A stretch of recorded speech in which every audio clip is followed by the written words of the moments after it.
The Guanches were the first known inhabitants of the Canary Islands off the coast of northwestern Africa, but their true origins have long been a mystery to archaeologists. They were accomplished astronomers, and for some, their mummification rituals link them to the ancient Egyptians, whilst for others, their legends suggest they could even be surviving inhabitants of Atlantis. New scientific evidence may have found the truth about these mysterious people. Recently, archaeological excavations revealed that the inhabitants of the Canary Island traded with Rome, and new DNA evidence has shed some light on the origins of the population. The Canary Islands are an autonomous community of Spain, consisting of an archipelago in the Atlantic Ocean, southwest of the Iberian Peninsula, and 76 miles off the coast of Morocco. The 8 main islands are Tenerife, Fuerteventura, Gran Canaria, Lanzarote, La Palma, La Gomera, El Hierro, and La Graciosa. The Canary Islands are volcanic islands and are essentially the peaks of a huge volcanic mountain range, now partially submerged. The first historical record of the islands so far discovered is from the 1st century Roman writer Pliny the Younger.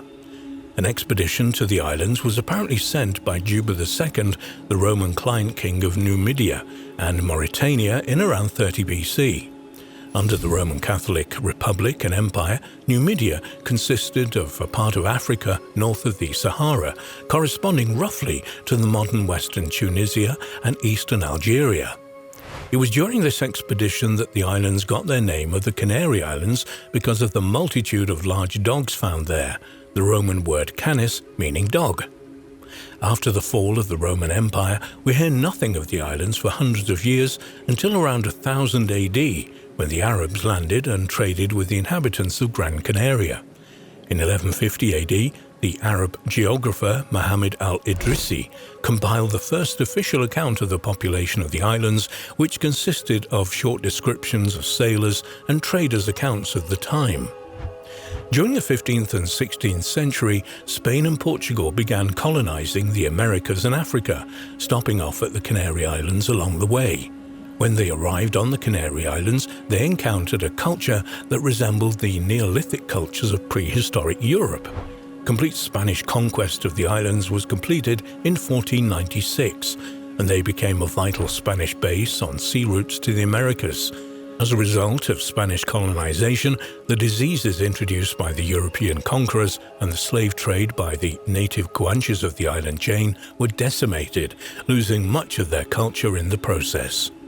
By the 19th century, the Canary Islanders had even lost their language as it came to be replaced by Spanish.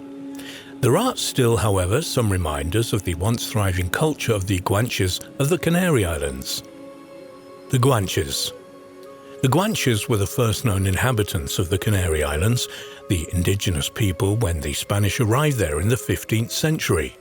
They lived mainly in natural caves or occasionally built low stone huts and small fortifications. The Guanches lived off farming and herding, had a diet which included milk, goat, pork and fruits, and dressed mainly in goatskin leather tunics and vests made of plaited rushes.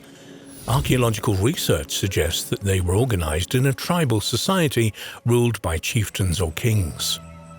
The Guanches were not skilled sailors, and therefore the culture of each of the Canary Islands developed differently. In Tenerife, for example, the Guanche civilization was divided into 9 small kingdoms, each led by a ruling mensi. Caves were also used for grain storage and as temples, and some are still preserved today and demonstrate the sophisticated astronomical knowledge of the Guanches. The most impressive of these structures is Risco Caído, a vast cultural site covering around 18,000 hectares on the island of Gran Canaria. The archaeological site consists of 21 caves containing significant rock art believed to relate to magical or religious beliefs and fertility rituals. One of these caves has a small opening in its roof where light enters from the summer solstice to autumn, allowed sunlight and moonlight to enter the caves and illuminate symbolic engravings on the walls. Because of this, many archaeologists think that Risco Caído could have been used by the prehistoric inhabitants as a primitive astronomical clock. Over the years, there have been a number of finds made in the Canary Islands which suggested some sort of contact with the Roman world.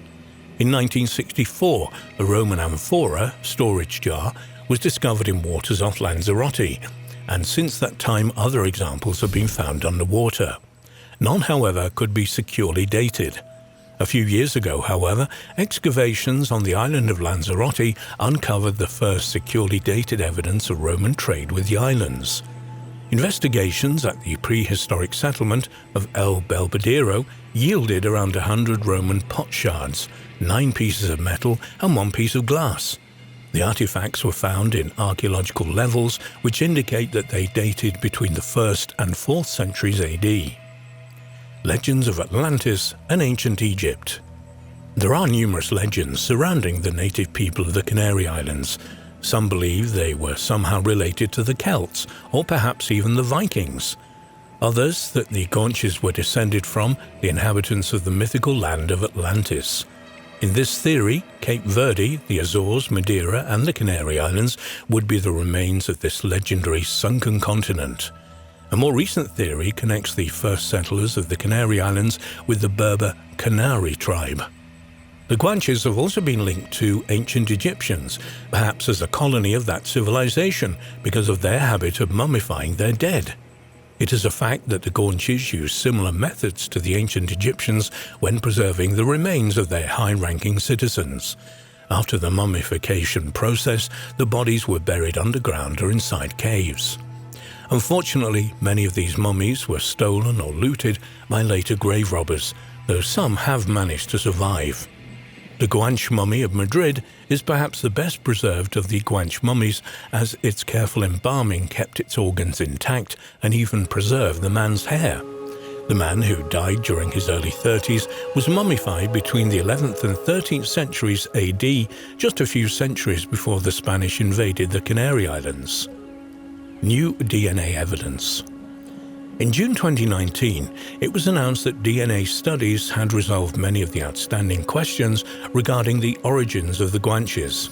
Dr. Linus Girdland-Flink, a researcher at Liverpool John Moores University in the UK, who was part of the research team, stated, "Previous studies of the Guanches relied on single genetic markers, such as the mitochondrial DNA and Y chromosomes. These markers often lack the analytical precision needed to resolve finer levels of population history. By sequencing autosomal DNA, we gained unique insights to the ancestry and origin of these populations." The researcher team generated the genome-wide sequence data and mitochondrial genomes from 11 Guanche individuals originating from archaeological sites in Gran Canaria and Tenerife. Leading author of the study, Dr. Ricardo Rodriguez Varela, a researcher at Stockholm University, explained the results of the team's fascinating study. By generating the first autosomal genetic data from these populations, we can conclusively demonstrate that the Guanches were most closely related to modern North Africans of Berber ancestry than to any other population we included for comparisons, supporting previous studies but adding more detail and nuance. The study was also able to show that the modern inhabitants of Gran Canaria inherited between 16 and 31% of their genomic ancestry from the Guanches. The Berbers spread throughout North Africa more than 3,000 years ago, occupying what is today the area from Libya to the Sahara. Rosa Friegel, a geneticist at La Laguna University, who took part in the research, said of the results, "Thanks to DNA analysis, we've been able to dispel the notion that the Guanches were practically Vikings, tall, blonde and blue-eyed. Everything indicates that they came from North Africa and were physically similar to the Berbers. White skin with a tendency to an olive complexion and brown eyes that could be light-colored in some cases." Clichés and legends notwithstanding, the ancient inhabitants of the Canary Islands were not so different from today's. But the question is, if the original inhabitants of the Canary Islands came from North Africa, how and when did they arrive? Archaeologists believe that there were two major migrations, the first around 2,500 years ago, and the second one at around the 1st century AD, when North Africa was part of the Roman Empire. They are believed to have made the crossing in relatively small vessels, although no remains of these have ever been found.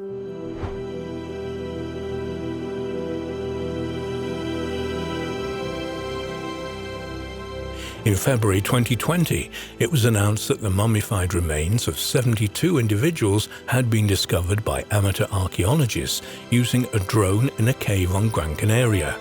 Aros Hima Gonzalez, who made the incredible discovery, said, "We were flying a drone and we took some pictures of the cave.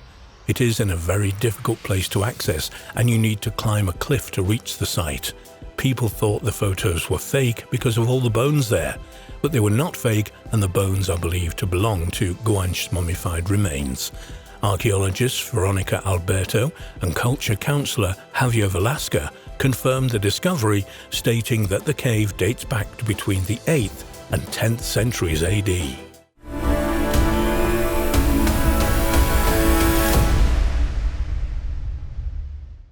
A few years ago, newspapers all over the world carried the story that ancient history researcher Robert Sarmast has located the lost continent of Atlantis off the Mediterranean island of Cyprus. Sonar scanning apparently revealed man-made structures in the water around the island, 1 mile beneath sea level. Sarmast believed that the Mediterranean basin was flooded in 9000 BC, which submerged a rectangular landmass which he maintains was Atlantis. Although archaeologists at the time dismissed Sarmast's claims out of hand, new evidence suggests there may indeed be an ancient city submerged in the waters around Cyprus.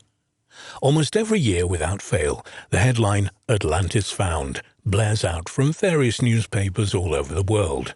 In fact, the range of hypothetical locations for Atlantis is staggering. The Minoan civilization of late Bronze Age Crete, supposedly destroyed by a colossal earthquake on the neighboring island of Thera, modern-day Santorini, around 1450 BC, was long thought to have been an indirect influence on Plato's Atlantis. However, research into late Bronze Age Crete has shown that the Minoan civilization continued to flourish long after the Theran quake. This vast array of wildly different theories has contributed to the skepticism of many researchers, who believe that Plato's Atlantis was merely a political allegory designed to glorify Athens as the perfect state fighting against a decadent and greedy Atlantean empire. For them, the story begins and ends with Plato. Solon never visited Egypt and heard the story from the priests at Sais. They reason that Plato located Atlantis out in the Atlantic beyond the Pillars of Hercules, because in his time this vast ocean represented the limit of the world known to the Greeks. Atlantis researchers, of course, would completely disagree with this conclusion. Indeed, one of them, Iranian-American architect Robert Sarmast, believes he knows exactly where Atlantis is. Did Robert Sarmast find Atlantis off Cyprus?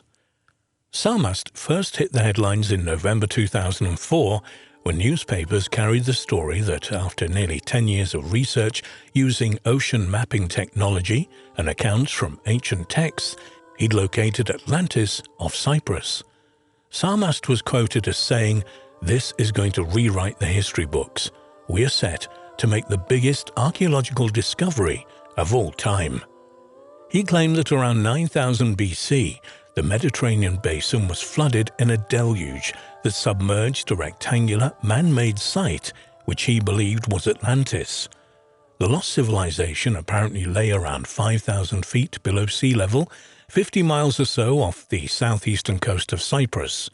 Sarmast and his team had carried out deep-water sonar scanning, which indicated man-made structures on a submerged hill, including a wall almost 3 miles long, a walled hill summit, and deep trenches.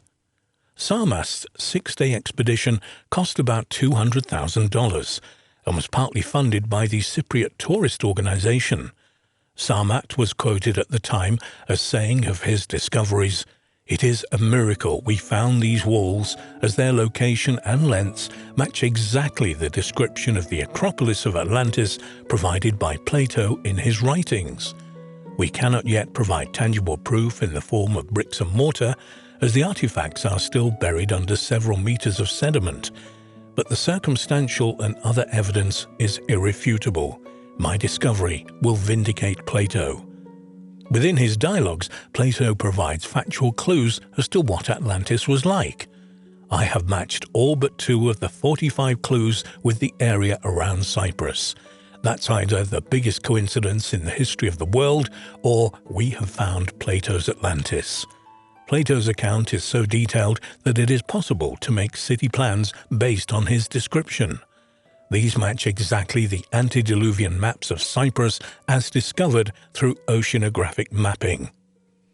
Sarmas had in fact revealed his discoveries the year before he hit the newspaper headlines in a book entitled Discovery of Atlantis, The Startling Case for the Island of Cyprus. At a 2004 press conference to announce his discoveries, Sarmas was challenged by Michel Morisseau, a French geologist who lives on Cyprus, to provide evidence that the Mediterranean had been flooded far more recently than the conventionally accepted 5 million years. Unfortunately, Sarmas was not able to provide any evidence whatever to back up his claims. Despo Pilides, an archaeologist at the Department of Antiquities in Cyprus, said of Sarmas' claims, "The latest theory should be taken with a very large pinch of salt. Archaeologists only work with hard evidence. There is no evidence whatsoever to give credence to this hypothesis, and we have no intention of investigating it." Commenting on Sarmas' interpretation of the sonar results, Benny Pisa, a social anthropologist at Liverpool John Moores University in the UK, criticised his far-fetched theories and unscientific approach. Selective interpretation is nothing more than the blinkered reading of very ambiguous and unconvincing images, he said. Anyone with a critical eye can pick out these images that they're far too vague and uncertain to be regarded as compelling evidence for any man-made structures. The very foundation on which the hoax is based is completely bogus. According to his theory, Mr. Sarmas claims that the Mediterranean basin was flooded in a deluge at around 9000 BC, which submerged a rectangular landmass he believes was Atlantis. The problem is, there is no evidence whatsoever for any large-scale flooding of the Mediterranean basin at that time. Not to be deterred, Sarmas organized a second expedition to the site in 2006, but results of the work were inconclusive. He returned to Cyprus in June 2011 to film a documentary in support of his Atlantis theory. He again had the backing of the Cyprus Tourism Organization as well as the History Channel, together with a number of private investors. However, Sarmas appears to have made no further discoveries at the supposed site of Atlantis, and nothing has been heard from him on the subject since 2013. New discoveries off Cyprus. However, the theory that ancient Atlantis may lie submerged in the waters off Cyprus does not seem to be dead yet. In April 2018, Cypriot newspaper The Cyprus Traveller announced that a chance discovery by a group of tourists had led a team of marine archaeologists to the location of Atlantis, off the coast of Paphos, a coastal city in southwest Cyprus. The team, led by archaeologist Marios Astio, used luge cutting-edge sonar technology to scan the ocean bed. After further surveillance, deep ground radar and digital mapping, a team was sent to the ocean floor where they discovered an ancient statue of Aphrodite. After extensive analysis, Professor Kostas Anotos from Cyprus University's Department of Antiquities authenticated the relic and confirmed that the extraordinary find was the first artifact that categorically proved that the great and wonderful empire of Atlantis was located off the coast of Paphos. A large-scale operation to recover further artifacts and building remains was soon underway, with the Cyprus Tourism Organization also planning to put out a tender for the building of a Paphos-based Atlantis museum. Marios Astio commented on the spectacular discoveries. Over the centuries, there's been heated debate over whether Atlantis was a mythical or historical location, with hundreds of archaeologists and geologists searching for its location. In fact, the reason I became a marine archaeologist was to try to discover the true location of Atlantis. Having completed my lifetime goal, I'm looking forward to enjoying an early retirement. He added, I was astounded when I heard that Astio and his team had discovered the location of the lost city of Atlantis, mainly because my great-grandmother always used to tell us Atlantis could be found at that exact spot in the ocean.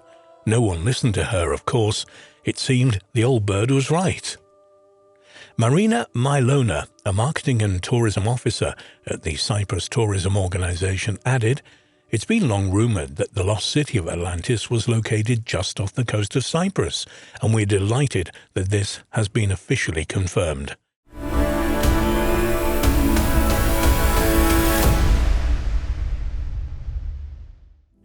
The ruins of a 2,500-year-old lost ancient civilization were recently found in a lake in Kyrgyzstan. Some researchers believe that these ancient remains may include an ancient Armenian monastery where, according to legend, the body of St. Matthew, one of Jesus' disciples, and his many relics were buried. A number of Orthodox Christians have long believed that Matthew was finally laid to rest here long after his death. Since the 19th century, Russian scientists, archaeologists and researchers from the Kyrgyz Academy of Sciences have studied ancient relics around Issyk-Kul Hot Lake, one of the world's highest and deepest lakes, located in a valley in the high Central Asian mountains in the Republic of Kyrgyzstan. Issyk-Kul Lake is 113 miles long, up to 37 miles wide, and has an area of 2,408 square miles. It reaches 2,192 feet in depth. The lake was first mentioned by Chinese and Islamic mapmakers at the beginning of the 8th century. Archaeological finds from the site have included petroglyphs and 3,000-year-old nomadic burial mounds known as kurgans, early Christian monasteries and medieval cities. The lake has long held a fascination for researchers as divers have been exploring its depths since as long ago as the 1860s. There was a significant rise in the water level of the lake at the end of the 14th century and the beginning of the 15th. As a result of this, the remains of various ancient cultures were submerged, including Bronze Age settlements, Saki Usuni burial mounds of the 1st century BC, medieval towns and settlements, and Turkic monuments. Since 1985, Professor Vladimir Flosky, Vice President of the Kyrgyz Academy of Sciences, has been directing underwater surveys and excavations at Issyk-Kul, and in 2010 he joined forces with National Geographic to explore the extraordinary history of the lake.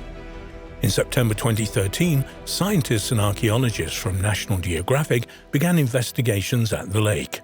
The team chose this site due to its position at an important location along the legendary Silk Road, with routes running along its shores.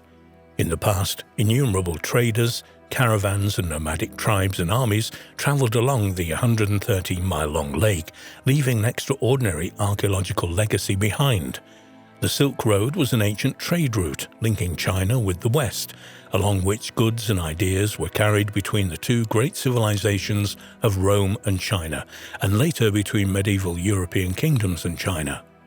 In the Middle Ages, the area surrounding the lake was fought over by two opposing lines of descendants from Genghis Khan, the Eastern Mongols and the city-dwelling Islamic Western Mongols.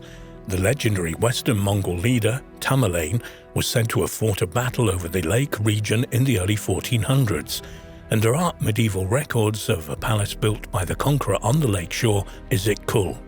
Some researchers believe it's the same structure as the 15th century palace near the town of Cholpon Ata, described by the medieval Arab historian Ibn Arab Sheikh. In December 2007, it was announced that Russian researchers had discovered important ancient remains of previously unknown culture beneath the lake. According to reports, Russian archaeologists discovered traces of a large city with an area of several square kilometers. In other words, it was a metropolis in its time. We also found Scythian burial mounds, eroded by waves over the centuries, and numerous well-preserved artifacts. Bronze battle axes, arrowheads, self-sharpening daggers, objects discarded by smiths, casting molds, and a faceted gold bar, which was a monetary unit of the time. In August of 2014, Russian news outlets published a story that divers from Tomsk State University had located another previously unknown ancient settlement beneath the lake, along with 200 artifacts. Perhaps the most fascinating find was a piece of large ceramic pot which had a stamp on it written in Armenian and Syrian scripts. This find may have been supporting evidence for the story that an Armenian monastery existed on this site in medieval times. According to Dmitry Gorn, who led the diving team, the inscribed pot fragment was truly unique. He added, "Experts are now working on the identification of the writings of the stamps, but it's supposed to be Armenian Syrian script. If this proves to be correct, it will be further evidence that there was an Armenian monastery on Issyk-Kul in the 14th century, where, according to the legends, relics of Matthew were stored." There is indeed a tradition that a monastery on this remote lake was the last resting place of evangelist St. Matthew, one of the 12 apostles of Jesus. Intriguingly, when the Russian traveler P.P. Semenov was in Venice in the 1850s, he came upon a copy of the Catalan Atlas from 1375. In this work, he found a drawing of a lakeside monastery with the caption, "The spot is named Issyk-Kul.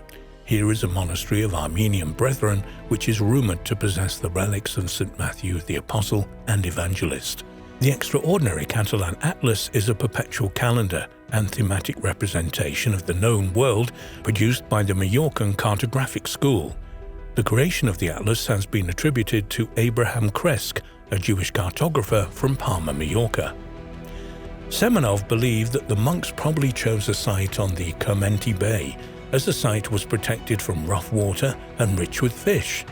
After visiting Issyk-Kul in 1856–57, Semenov wrote, "Kermenti Bay meets these conditions, but I unfortunately did not find on the shore nor in the drifts of the neighboring shore any objects supporting my supposition." 50 years later, a Russian Orthodox monastery was built in the area. However, many Christians believe that Matthew the Apostle's remains were discovered in Salerno, Italy in 1080 and are now in Salerno Cathedral, which is dedicated to the saint. Apparently, St. Matthew's relics had been brought to the town in 954 AD. St. Matthew, also called St. Matthew the Evangelist and St. Matthew the Apostle, was one of the 12 apostles of Jesus Christ and the traditional author of the first synoptic gospel, the Gospel according to Matthew. According to the calling of Matthew in the biblical book of Matthew, he had been a tax collector before being called to follow Jesus. As Jesus went on from there, he saw a man named Matthew sitting at a tax collector's booth. "Follow me," he told him, and Matthew got up and followed him. While Jesus was having dinner at Matthew's house, many tax collectors and sinners came and ate with him and his disciples. When the Pharisees saw this, they asked his disciples, "Why does your teacher eat with tax collectors and sinners?" On hearing this, Jesus said, "It is not the healthy who need a doctor, but the sick. But go and learn what this means. I desire mercy, not sacrifice, for I have not come to call the righteous, but sinners." According to tradition, Matthew's missions later brought him to the east, perhaps Ethiopia and Persia. Stories differ as to whether he died a natural death or that of a martyr. According to another tradition, he died as a martyr in Syria, and his relics were kept there for 150 years. Apparently, his followers later fled from persecution to the depths of Asia, bringing the relics of the apostle with them. Yet another tradition holds that St. Matthew died while traveling to India and established several Christian communities on his way, one of which was Issyk-Kul. It's known that a thriving Christian Armenian community existed in Kyrgyzstan since the 1st century AD. Many artifacts were found in Chu Valley, a large valley located in North Tian Shan, including an engraved stone with a cross carrying an Armenian inscription, "Jesus our Lord."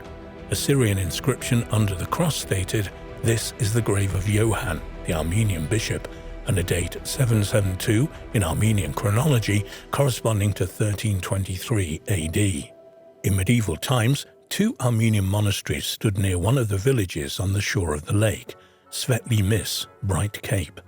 More evidence that the remains of St. Matthew may have ended up in an Armenian monastery on the lake comes from the late 19th century, When Baron Kolbaz, Russian general and explorer of Central Asia, traveled to the site, he wrote, "It is worth noting that not far from the Trinity Monastery, at the confluence of rivers Tayup and Khoisu, ruins of an ancient town are found underwater.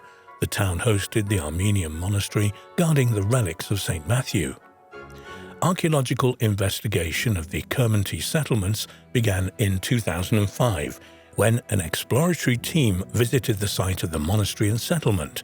Finds from the area include bronze crosses, a signet ring with ornamentation, colored beads, and more than 24 crucifix necklaces. Only ongoing continuous archaeological expeditions and detailed historical research can solve the mysteries of Issyk-Kul. Nevertheless, some people are convinced that this site is indeed the location of the lost Armenian monastery and possibly the remains of St. Matthew.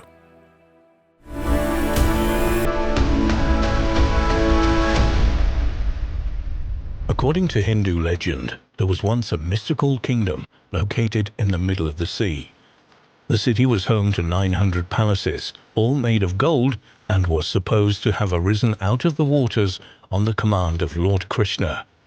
Recently, underwater archaeologists claim to have located what some believe to be the foundations of this fabulous lost city off the coast of modern Dwarka in western India. Char Dhan, literally meaning the four abodes or seats, are the names of four pilgrimage sites in India that are widely revered by Hindus. It comprises of Badrinath, Dwarka, Puri, and Rameswaram. Dwarka is often identified with the Dwarka kingdom, the ancient kingdom of Krishna, and is believed to have been the first capital of Gujarat. According to legend, Krishna founded the city in Gujarat's west coast after he defeated and killed his uncle Kansa at Mathura. In Indian epic literature, the ancient city is also known as Dwarka. Traditionally, modern Dwarka is identified with Dwarka. Ancient Dwarka is supposed to have sank into the sea in remote history. The ancient and modern city, now known as Dwarka, is located on the western tip of the Saurashtra Peninsula in Gujarat, northwestern India. In the 14th century, the town's original temples were destroyed by the Delhi emperors, but the most important of them, Jagat Mandir, was subsequently rebuilt. Jagat Mandir, also known as the Dwarkadish Temple, is a Hindu temple dedicated to god Krishna, who is worshipped here with the name of Dwarkadish, or the King of Dwarka. The 5-story sandstone edifice is supported by 72 pillars and was constructed in the 15th to 16th centuries in the Chalukya style. It covers an area of 69 by 88.5 feet, with its spire a dizzying 257 feet high. The temple is visited by thousands of pilgrims every year. Ancient Dvakra is mentioned in a number of Indian texts, including the Mahabharata, the Shrimad, and the Bhagavad Gita. The Mahabharata described Dvarka as having 900,000 royal palaces, all constructed of crystal and silver and decorated with emeralds. The ancient city was connected by an elaborate system of boulevards, roads, marketplaces, assembly houses, and temples. Archaeological investigations in the city of Dwarka and offshore in the Arabian Sea have been undertaken by the Archaeological Survey of India since the 1960s. Over the past decade or so, underwater excavations have uncovered interesting remains at a depth of 120 feet in the Gulf of Cambay off the western coast of India. Some reports claim these discoveries could be over 9,000 years old and cover an area 5 miles long and 2 miles wide. Marine archaeologists have used a technique known as sub-bottom profiling to reveal that the building's remains stand on enormous foundations. One news report in the New Indian Express from August 2018 stated sensationally, marine scientists say archaeological remains discovered 36 meters, 120 feet underwater in the Gulf of Cambay off the western coast of India could be over 9,000 years old. It's believed to predate the oldest known remains in the subcontinent by more than 5,000 years. Carbon dating on debris recovered from the site, including construction material, pottery, sections of walls, beads, sculpture, and human bones and teeth, put it at nearly 9,500 years old, making it older than the Sumerian civilization by several thousand years. It's also older than the Egyptian and Chinese civilizations. The city is believed to be even older than the ancient Harappan civilization. Sandstone walls and a grid of streets and other evidence of a seaport 70 feet underwater, alongside artifacts dating back to 7,500 BC, have convinced some researchers that finally the legendary city of 900,000 royal palaces has been located. The archaeological explorations off the coast of Dwarka have also brought to light a large number of stone structures. These are semicircular, rectangular, and square stone edifices scattered randomly over a vast area. Besides these structures, many varieties of stone anchors have been uncovered alongside the structures as well. Such findings suggest that the ancient Dwarka was once a busy port, though these structures are thought to date to comparatively late in the site's history, probably belonging to the late medieval period. Indeed, various Indian historians have stated that the stone anchors match those used in the Indo-Arab trade from the 8th to 14th century AD. However, this recent date has not stopped some from claiming that the remains represent the legendary lost city of Dwarka and so must be 9,000 years old. The lead archaeologist of a number of excavations at the site, the late Dr. S.R. Rao, described the town plan of early Dwarka based on his team's discoveries. There were 2 fortification walls, one on the lower terrace and other in the middle terrace. These walls, which extend over a length of 4 kilometers on the eastern shore, are mostly destroyed by sea action. The walls of the lower terrace are of massive, dressed sandstone blocks, while that of the upper terrace are of rubble. The houses and other public buildings, built of smaller size stones within the enclosures, are all destroyed and levelled up by the encroachment of the sea. These structures lie at a depth of 7 to 10 meters below the present mean sea level, indicating a rise of 10 meters in sea level during the last 3,600 years. In the opinion of some researchers, the rise in sea level mentioned by Dr. Rao seems to indicate that ancient Dwarka was destroyed by a great flood. Indeed, for some archaeological proof of the existence of the Dwarka and its submergence, perhaps in the 2nd millennium BC, reflects the truth of the descriptions in the Mahabharata. For them, the finds would make the Mahabharata not merely a book of myths and legends, but to some extent a genuine account of past events.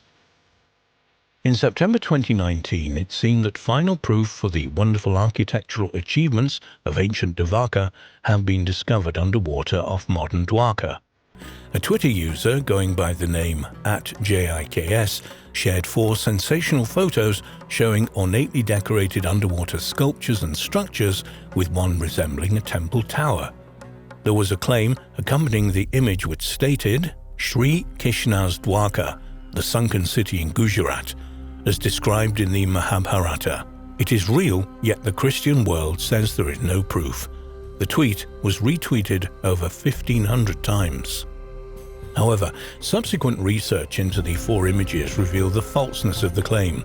One image, showing the sculpture of a lion with its left paw resting on a ball, was traced to an underwater memorial reef near Key Biscayne in Miami, Florida. It is the largest man-made reef in the world and contains 2 statues of lions to mark the entrance to the site.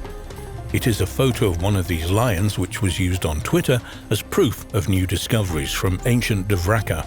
The 3 other images were also traced to various other online sources, including various photoshopped composite images using various temple remains collected from all over the world. Consequently, it's obvious that the images used on Twitter have no connection whatsoever to ancient Dwarka. Indeed, the whole claim of a submerged civilization off the coast of Dwarka, dating back 9,000 years, rests on extremely shaky grounds. In the media accounts of the discoveries, the claim of the city being 9,000 years old is based entirely on one radiocarbon date from a single piece of wood. But this piece of wood could very easily have belonged to a tree that existed prior to these underwater remains. No other object from the excavations has actually been dated. Experts have pointed out that the area in which remains have been found has huge tidal movements which would have moved artifacts and even structures around, perhaps many miles from their original locations. Furthermore, many of these stone objects found seem to be geofacts rather than artifacts, that is, natural objects made by water and sand erosion. The argument that there's a submerged 9,000-year-old Dvraka in the area is based on the premise that a submerged coastal settlement could only have been built when sea levels were much lower, and therefore could only have been built before the end of the last ice age, around 10,000 years ago.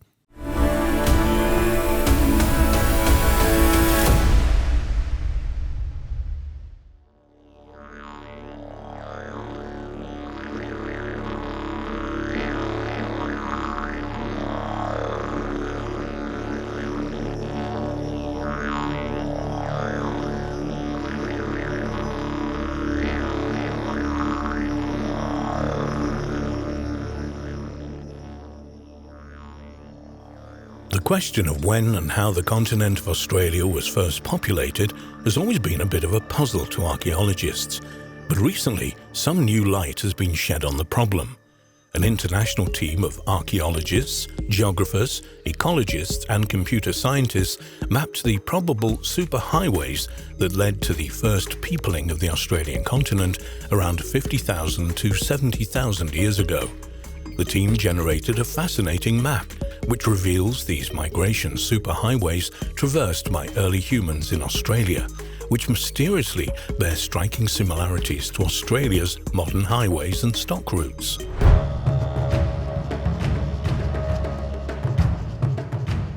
Some researchers have also suggested a connection between these newly discovered superhighways and the mysterious Aboriginal dreaming tracks.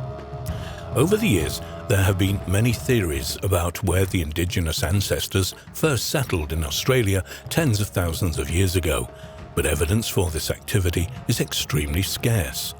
Only a very small number of archaeological sites date from these early times when sea levels were much lower and northern Australia was joined by a land bridge to present-day southern New Guinea and eastern Indonesia, and people and animals were able to walk at various times across to Tasmania from the mainland. This megacontinent, known as Sahul, was 30% larger than Australia is today. One of these early archaeological sites was at the now dry Lake Mungo in western New South Wales. Here, in 1968, Earth scientist Jim Bowler uncovered the cremated remains of an Aboriginal woman in an eroding dune close to the shoreline of the lake. In 1974, the ancient remains of a man were found nearby. Both of these remains, now called Mungo Lady and Mungo Man, were found to date back to a staggering 40,000 years, thus doubling scientific estimates of how long Aboriginal people had lived in Australia. The amazing discoveries at Lake Mungo reveal that Aboriginal history stretched back at times so remote that the only humans in Europe were Neanderthals, and people had not yet reached America. By about 70,000 years ago, modern humans, Homo sapiens, began moving into Southeast Asia, where they would probably have encountered existing groups of archaic humans like Homo erectus, Homo floresiensis, often referred to as the hobbits, and possibly also the mysterious Denisovans. In May 2021, it was announced that researchers had used supercomputers to simulate 125 billion possible travel routes and reconstruct the most likely superhighways. The first humans to arrive in Australia used to navigate across this new land more than 65,000 years ago. The international team of scientists who undertook the research was led by researchers from the Australian Research Council Centre of Excellence for Australian Biodiversity and Heritage, CABAR, and recently revealed some of their methods to the press. They said, "We think people navigated in new territories much as people do today, by focusing on prominent land features protruding above the relative flatness of the Australian continent. To map these features, we built the most complete digital elevation model for Sahul ever constructed, including areas now underwater. We used this digital elevation model to understand what was visible to early travelers. Essentially, from each point in the continent we asked, 'What can you see from here?' This moving window calculates the largest viewshed map ever created. When our virtual travelers move, they reorient based on visible terrain everywhere they go. For their work, the researchers created an imaginary traveler, a 25-year-old woman carrying 10 kilograms of supplies to traverse the landscape. They collected all the various pieces of data they accumulated into a mega model known as From Everywhere to Everywhere, FEAT, and created over 125 billion possible pathways from every spot on the continent to everywhere else. Each route represented the easiest way to move from one location to another. Obviously, the researchers could not possibly examine every path of the 125 billion pathways that they had created, so they reduced the number by comparing all plausible pathways with the distribution of the oldest known archaeological sites on the ancient continent, providing weighted possibilities for each path. This work produced a scale of pathways going from the most likely to the least likely chosen paths. The most likely pathways in the map above are what the researchers called the superhighways of the first indigenous populations on the continent. The team's conclusion, drawn from their computer-generated maps, is that the early populations spread across the now submerged wide plains on the western and eastern margins of the continent and through to the region that now forms the Gulf of Carpentaria, the large shallow sea which now connects Australia to New Guinea. The nagging question of whether there was evidence that anyone had actually used these computer-identified highways in the remote past was soon answered by their research. A large number of archaeological sites in Australia, known to be at least 35,000 years old, were located on or near these superhighways, and many tracks also coincided with ancient trade routes known from the oral histories of the indigenous people, or agreed with genetic and linguistic studies used to trace early human migrations. But these superhighways may well have been much more than routes used for the initial peopling of Sahul. A number of these superhighways identified by the research team follow well-known Aboriginal trade routes which cross the country. These include the route from Cape York to South Australia via Birdsville, used by traders of Pituri native tobacco, and the trade of Kimberley Baler shell into Central Australia. There are also obvious similarities between the researchers' map of ancient highways and the most common trading and stock routes used by early Europeans, which is not surprising as they followed established routes long used by the Aboriginal peoples. The researchers' groundbreaking work on these superhighways has impressed the archaeological community. Archaeologist Kyle Bokinski of the University of Montana, Missoula, said, "This is a really compelling illustration of the power of using these simulation techniques at a huge continental scale to understand how people navigate landscapes. It's impressive, extreme computing." One intriguing aspect of this new research is that it has revealed major routes that cut across several dry areas in Australia's centre and in the northeastern state of Queensland. The existence of paths in such locations would appear to challenge the long-held view that the earliest people on the continent avoided the deserts.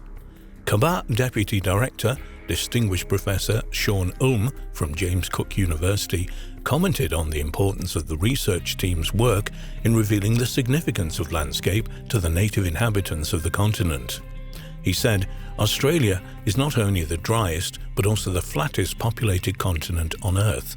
Our research shows that prominent landscape features and water sources were critical for people to navigate and survive on the continent. In many Aboriginal societies, landscape features are believed to have been created by ancestral beings during the dreaming. Every ridgeline, hill, river, beach and water source is named, storied and inscribed into the very fabric of societies, emphasizing the intimate relationship between people and place. The landscape is literally woven into people's lives and their histories. It seems that these relationships between people and the country probably date back to the earliest peopling of the continent." This quote brings in a question of a connection between these newly revealed superhighways and Aboriginal dreaming tracks. To the Aborigine, a dreaming track or songline, as it is also known, is a route taken by ancestral heroes in the dream time, in which all Aboriginal culture has its roots and before which, in their minds, the Earth did not exist. As with the ancient superhighways, these mostly invisible paths or tracks usually connect Aboriginal sacred sites. In the Dreamtime, groups of ancestral beings journeyed across the land, performing mighty deeds and creating the living species and features of the desert landscape. The adventure of these ancestors, also referred to as totemic ancestors, are chronicled in sacred songs, stories, and rituals. These totemic ancestors also established the rules of Aboriginal religion, law, moral systems, and social life. In the mind of the Aborigine Dreamtime is a true record of how the landscape was formed, a landscape which is still inhabited by the spirits of their ancestor beings. By reenacting the myths in the Dreamtime in song, story, and ceremony, the Aborigines keep their ancestors' rules, beliefs, and relationships with the landscape alive. The massive rock form of Ayers Rock, Uluru in the local Anagu language, is an isolated sandstone outcrop rising 1,140 feet above the Red Desert Plain in the Northern Territory of Central Australia, 208 miles southwest of Alice Springs. This sacred place is seen by the Anangu as a living record of the Dreamtime activities of their ancestors, and the appearance and origin of every feature of the giant rock is present on the mental map carried around by the Anangu people of the area. One reason why the local Anangu population prefer tourists not to climb the rock is that the hiking path crosses one of the many traditional dreaming tracks on the site. Hopefully, future work on possible connections between these fascinating superhighways and Aboriginal dreaming tracks might reveal important insights into the spiritual nature of both.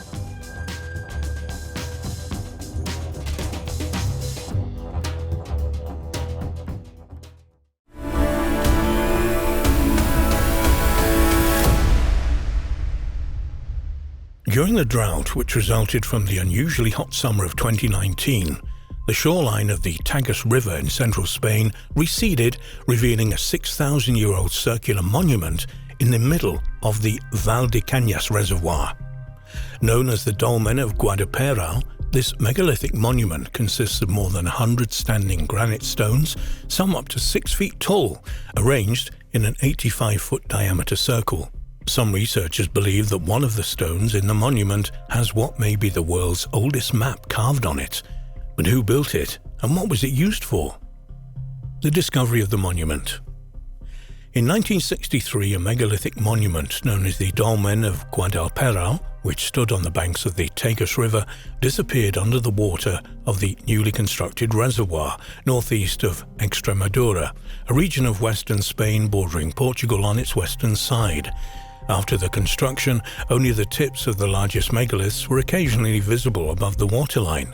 Surprisingly, there seems to be no outcry at the submergence of this ancient monument, certainly nowhere near the level of the reaction of archaeologists, historians, and the public if the government planned to do something similar today.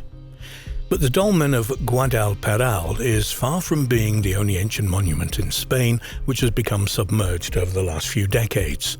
Spanish archaeologist Primitiva Buena Ramirez commented that you couldn't believe how many authentic archaeological and historic gems are submerged under Spain's man-made lakes. Enrique Carrillo Cuenca, a researcher from the Spanish National Research Council, added, "We know dolmens submerged in reservoirs in other points of the Tagus, such as Guadancil, a few kilometers downstream from the Guadalperal. In 2019, it was revealed in the media that Spain's extremely dry summer had caused the waters of Valdecañas Reservoir to recede, uncovering the dolmen, which had largely been forgotten about by local inhabitants." Angel Castano, resident of a nearby village and president of a local history and cultural society, said of the discovery, "All my life, people have told me about the dolmen. I'd seen parts of it peeking out from the water before, but this is the first time I've seen it in full. It's spectacular because you can appreciate the entire complex for the first time in decades. We grew up hearing about the legend of the treasure hidden beneath the lake, and now we can finally get to view them. There certainly may have been treasures buried beneath the stones once upon a time, but for us now, the treasure are the stones themselves." Unfortunately, the submergence in water for so long has damaged parts of the monument. The engravings on one of the porous granite stones have eroded. Others show signs of erosion too and have fallen over or are already beginning to split. The dolmen had first been excavated between 1925 and 1927 by German archaeologist Hugo Obermeier, but it wasn't until 4 decades later that Obermeier's report on his excavations of the ancient structure was finally published. The excavations also uncovered artifacts thought to have been used by the builders of the monument, which suggested that they had lived nearby during its construction. The site would have been created over thousands of years using granite transported from kilometers away. Like Stonehenge, the megaliths formed a sun temple and burial ground. They seemed to have a religious but also economic purpose, being at one of the few points of the river where it was possible to cross, so it was a sort of trading hub. The dolmen of the Guadalparal consists of about 140 granite boulders, the highest of which reach 6.6 feet in height, arranged in an 80-foot 5-diameter concentric circle. Archaeologists believe, like Castano, that the monument was probably used as both a temple and a cemetery between 4000 and 2500 BC. At an early stage in its development, the monument consisted of tall, upright stones known as menhirs, which were topped by horizontal slabs of stone to form an enclosed single-chambered tomb known as a dolmen. An engraved menhir stood at the structure's entrance. An ancient map. The engraved stone at the entrance of the dolmen of Guadalparal has become the source of much controversy in recent months. The stone bears an engraving of a human figure on one side and on the other a wavy symbol, which could represent a snake or perhaps the nearby Tagus River. Angel Castano believes the winding line on the stone represents what would have been the world's first map. He believes that the curves may correspond to the meanders of the Tagus River and may have been used as a guide to navigate it. The Tagus River is the longest river on the Iberian Peninsula, flowing 626 miles, generally in a western direction.